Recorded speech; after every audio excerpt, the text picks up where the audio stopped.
Assalamualaikum warahmatullahi wabarakatuh.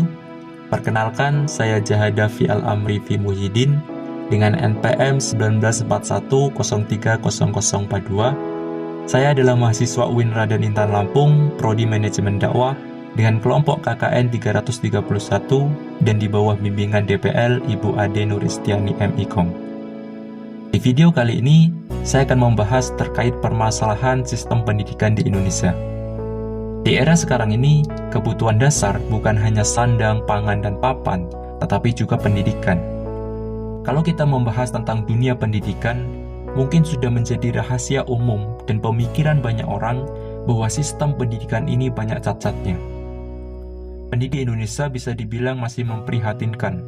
Indeks pembangunan manusia kita melorot di urutan bawah, dan ranking pelajar kita ada di barisan belakang. Hasil survei Program for International Student Assessment pada tahun 2018 menunjukkan kemampuan matematika, sains, dan membaca Indonesia berada pada peringkat rendah. Untuk matematika saja, Indonesia berada di peringkat 75 dari 81 negara dunia, dengan skor 379.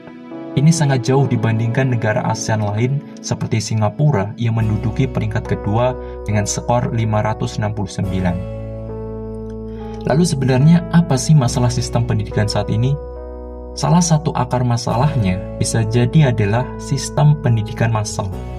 Karena sistem ini membuat standar yang sama untuk semua murid, mendewakan nilai, mematikan nalar berpikir kritis, menyeragamkan kemampuan, dan di saat yang sama menghilangkan jati diri dan keunikan setiap murid di sekolah.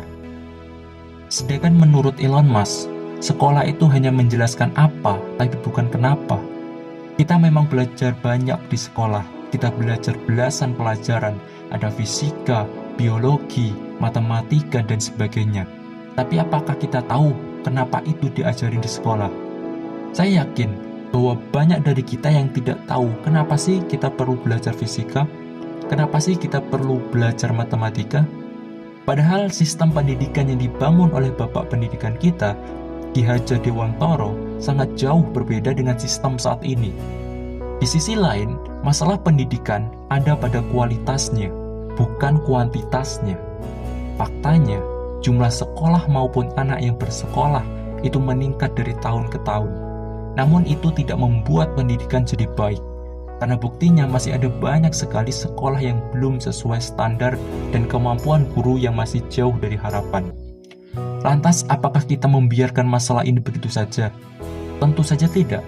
Pendidikan harus kita perjuangkan, karena pendidikan adalah kunci kemajuan di masa depan.